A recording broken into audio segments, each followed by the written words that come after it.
Hello students. तो आज हम लोग बात करने वाले हैं यूपीएससी की प्रीलिम्स जो एग्ज़ाम है उसके बारे में हम लोग डिस्कस करेंगे।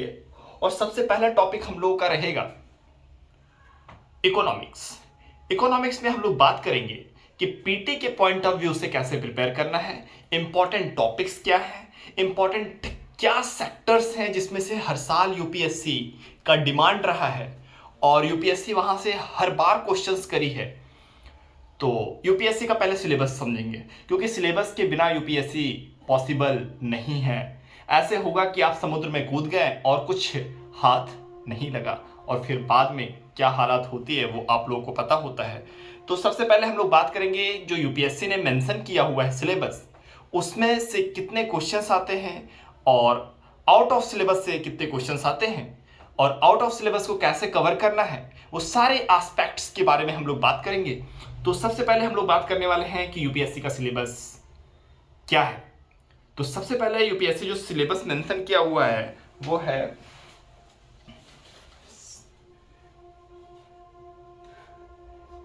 PT syllabus. Okay, UPSC PT syllabus. तो इसमें है सबसे पहला जो टॉपिक है वो है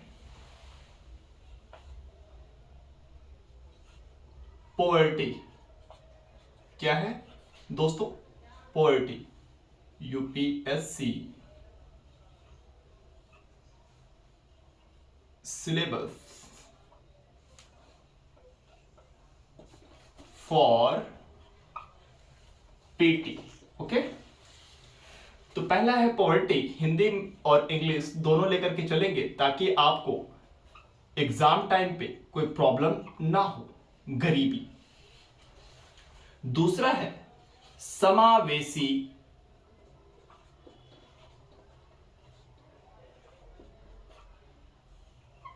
विकास,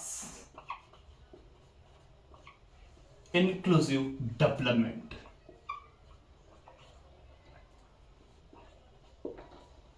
ओके दोस्तों, तो फर्स्ट हो गया पॉवर्टी, सेकंड हो गया इंक्लूसिव डेवलपमेंट, और थर्ड है अपना एसडीजी। नाम तो पता ही होगा। एसडीजी का मतलब होता है सस्टेनेबल डेवलपमेंट गोल, सतत विकास लक्ष्य। क्या होता है एसडीजी? सतत विकास लक्ष्य, सस्टेनेबल डेवलपमेंट गोल। और जो लास्ट है वो सोशल सेक्टर इनिशिएटिव। तो थर्ड हो गया S D G, sustainable development goal. यहां से क्वेश्चन आते हैं यूपीएससी के। और थर्ड क्या है? Social sector initiative. क्या है?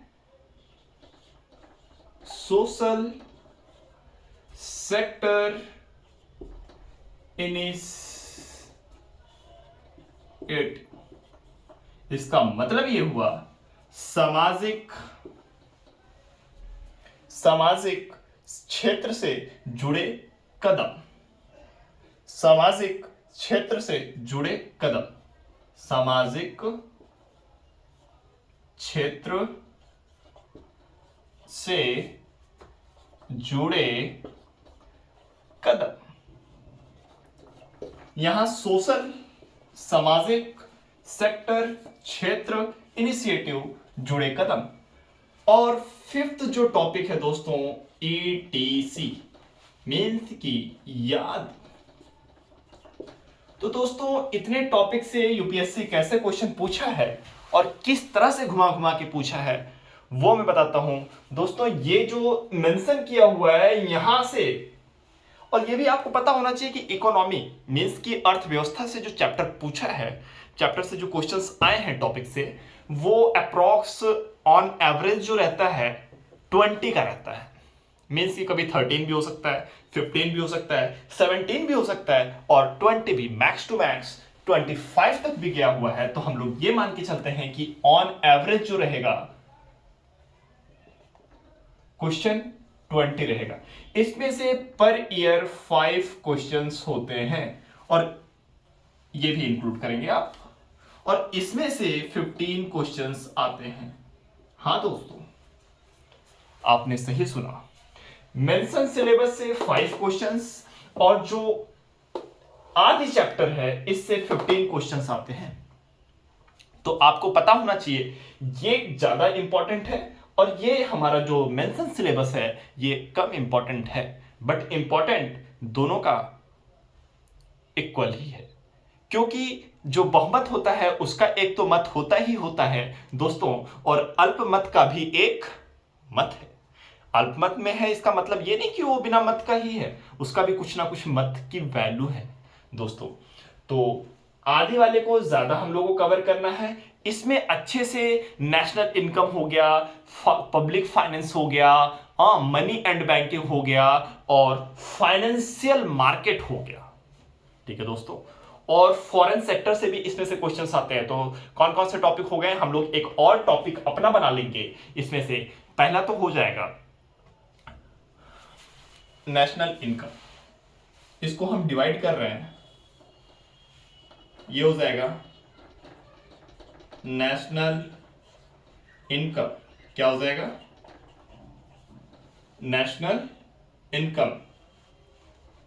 इसको हिंदी में कह सकते हैं राष्ट्रीय आय, ठीक है दोस्तों। नेशनल इनकम हो गया। और सेकंड हम लोग अगर बात करेंगे तो पब्लिक फाइनेंस। क्या बात करेंगे? Public finance. पब्लिक फाइनेंस की हिंदी होती है दोस्तों लोक वित्त। देखिए दोस्तों, अगर आप केवल और केवल हिंदी मीडियम से हैं और हिंदी को लेकर के चलेंगे तो सफलता के चांसेस 20% से लेकर के 50% कम हो जाते हैं, क्योंकि ऐसे ऐसे यूपीएससी ट्रांसलेट करती है हिंदी में कि आप भी चौंक जाएंगे। शायद 2014 या 15 की बात है, उसमें स्टील प्लांट को स्टील पौधा लिखा हुआ था। आप समझ सकते हैं, स्टील प्लांट को उसने किस में कन्वर्ट कर दिया? पौधा। तो साथ साथ जरूरी रहेगा कि आप हिंदी के साथ साथ इंग्लिश को भी लेकर के चले दोस्तों। तो दोस्तों क्या हो गया? नेशनल इनकम हो गया, पब्लिक फाइनेंस हो गया, और थर्ड होगा, और फोर्थ होगा, फिफ्थ होगा और सिक्स्थ होगा दोस्तों। तो पब्लिक फाइनेंस के बाद मनी एंड बैंकिंग। कौन सा चैप्टर होगा? Money and banking. हर साल 1-2 क्वेश्चन यहां से मिल जाता है। मुद्रा एंड बैंकिंग को हिंदी में बैंकिंग ही बोलेंगे दोस्तों। तो financial market next, financial market है दोस्तों। फाइनेंशियल मार्केट को हम लोग कह सकते हैं दोस्तों वित्त बाजार। क्या कह सकते हैं दोस्तों? वित्त बाजार। समझ में आ रहा है दोस्तों? आदि वाले चैप्टर जो है उसको हम लोगों ने डिस्क्राइब किया हुआ है, नेशनल इनकम, लोक वित्त, मुद्रा एंड बैंकिंग और वित्त बाजार। क्या हो गया दोस्तों? वित्त बाजार। एक और ऐड किया जाएगा जिसे हम लोग बोलेंगे फॉरेन सेक्टर, विदेशी क्षेत्र। क्या बोलेंगे? Foreign sector. एफएस का मतलब आप समझ जाइए दोस्तों, फॉरेन सेक्टर और विदेशी क्षेत्र। टोटल अपने पास इतने चैप्टर्स है। अगर एक और ऐड करना चाहें तो ऐड कर लीजिए दोस्तों सामाजिक क्षेत्र, विदेशी क्षेत्र, और एक और ऐड कर लीजिए दोस्तों सामाजिक क्षेत्र, सामाजिक क्षेत्र, सोशल सेक्टर। आज फर्स्ट वीडियो है ये लॉन्ग, इसलिए दोस्तों धीरे धीरे समझा रहा हूं। तो दोस्तों यूपीएससी का जो सिलेबस मेंशन है, गरीबी है दोस्तों। क्या है? गरीबी है, और फिर समावेशी विकास है, फिर एसडीजी है, सस्टेनेबल डेवलपमेंट गोल, और सोशल सेक्टर इनिशिएटिव, सामाजिक क्षेत्र से जुड़े कदम। और जो ईटीसी है यहां से क्वेश्चंस 15 के क्वेश्चंस के अराउंड पूछता है दोस्तों, और नेशनल इनकम है ये। National income, public finance, money and banking, financial market और फॉरेन सेक्टर, विदेशी क्षेत्र और सामाजिक क्षेत्र, इतने चैप्टर हम लोग कवर करेंगे, जिसमें से मैं तो गारंटी नहीं ले सकता कि 20 के 20 क्वेश्चंस आप कर ले जाएंगे, बट 20 में 12 या 10 क्वेश्चंस यहां से जरूर फंसेंगे दोस्तों। मैं करंट अफेयर्स को भी लिंक करते हुए कवर करूंगा और कोशिश करूंगा ये कवर हो जाए दोस्तों मार्च के एंड तक। इकोनॉमिक्स कवर करने वाला हूं मैं, देख लीजिए मैं क्या क्या कवर करने वाला हूं। Economics, polity, history, geography, environment, ये 1 2 3 4 5 टॉप चैप्टर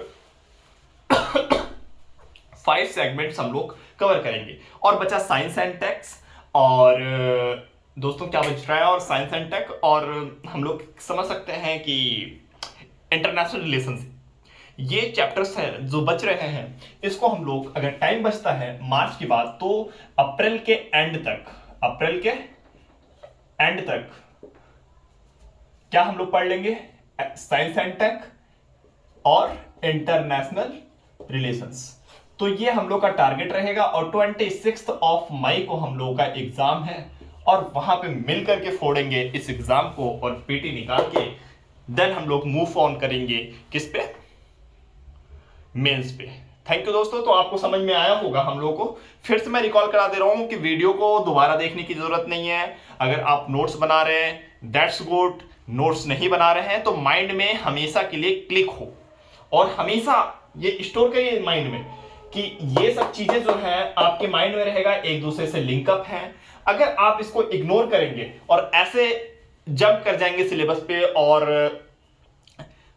उल्टा सीधा कुछ भी जो भी मार्केट में आया है लो बुक पढ़ लिया, जो भी करंट अफेयर्स विजन का आ रहा है, दृष्टि का आ रहा है, किसी का भी रैंडम उठा के पढ़ लिया, कभी सिलेक्शन नहीं होने वाला है दोस्तों। तो ये लिंक बना करके हम लोगों को स्टडी करनी है। तो सबसे पहले जो सिलेबस मेंशन है यूपीएससी का, मैं फिर से रिपीट कर रहा हूं, पॉवर्टी है, समावेशी विकास है, एसडीजी है, सोशल सेक्टर है, इनिशिएटिव और एटीसी। इसमें से 5 क्वेश्चन पूछता है जो सिलेबस मेंशन किया हुआ है दोस्तों, और जो जिसमें सिलेबस मेंशन नहीं किया हुआ है उससे 15 क्वेश्चन पूछ रहा है। इसका मतलब करंट अफेयर्स का वेटेज ज्यादा है। तो करंट अफेयर से क्या क्या पूछता है वो, नेशनल इनकम, राष्ट्रीय आय, पब्लिक फाइनेंस यहां से क्वेश्चन पूछ रहा है, मनी एंड बैंकिंग यहां से क्वेश्चन पूछ रहा है, फाइनेंशियल मार्केट यहां से पूछ रहा है, foreign sector, then social sector दोस्तों। तो देखिए ये जितने भी चैप्टर्स हैं एक दूसरे से लिंकअप है। अगर ये नेशनल इनकम आप पढ़ लेते हैं पहले, देन आपको पब्लिक फाइनेंस समझ में आएगा। अगर पब्लिक फाइनेंस पढ़ लेते हैं तो भी मनी एंड बैंकिंग समझ में आने वाला है। मनी एंड बैंकिंग पढ़ेंगे तभी समझ में आएगा फाइनेंशियल मार्केट क्या होता है। फाइनेंशियल मार्केट पढ़ लेंगे तभी समझ में आने वाला है आपको फॉरेन सेक्टर के बारे में। देन आपको सोशल सेक्टर के बारे में समझ में आएगा। देन आप कैपेबल होंगे कि 12 to 15 क्वेश्चंस कर ले जाएं इजीली। थैंक यू दोस्तों।